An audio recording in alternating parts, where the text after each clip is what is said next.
So on this point, with the times changing, social media, the internet becoming increasingly used by the youth, do you think our style of da'wah, the way we approach youth, the way we approach issues, needs to change?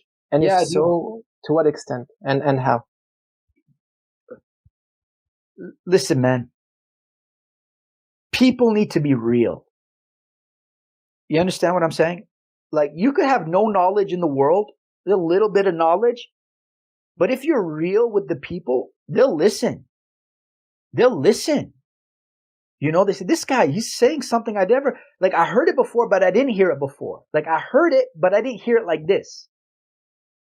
It's no longer just, okay, you know, قال النبي صلى الله عليه وسلم من قال لا إله إلا الله دخل الجنة. Brothers and sisters, say la ilaha illallah, you'll go to Jannah.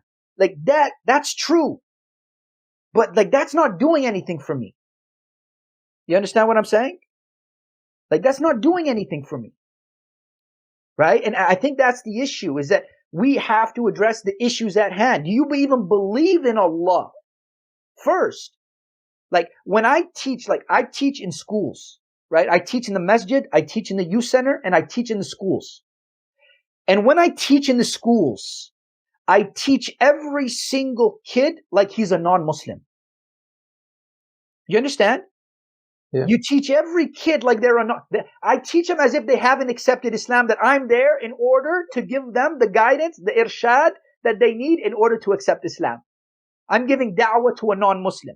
Because we have this idea that these kids are already Muslims and they've accepted Islam, when in reality, they know nothing.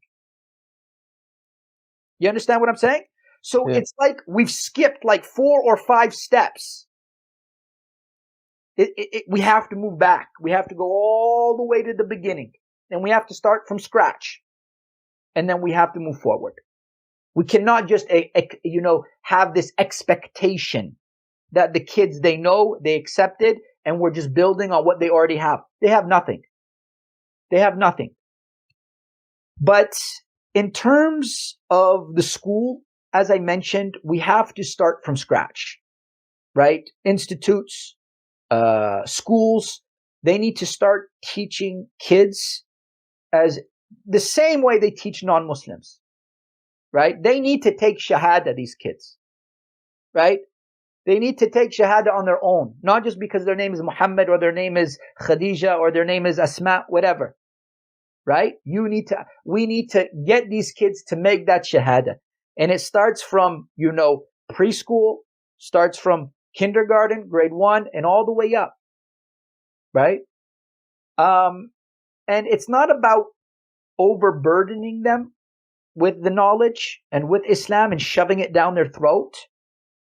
It's just about trying to present an organic approach towards the religion. It has to be natural. And this goes for teachers and parents, that in order to teach your kids, practice what you preach. Practice what you preach, right? If I have kids at school and I say pray on time, or a parent has a kid at home and say pray on time, and then the kid looks at the parent or the teacher and says, this guy doesn't even pray. Who's he telling me to pray on time? You don't even pray. He's like, I want good for you.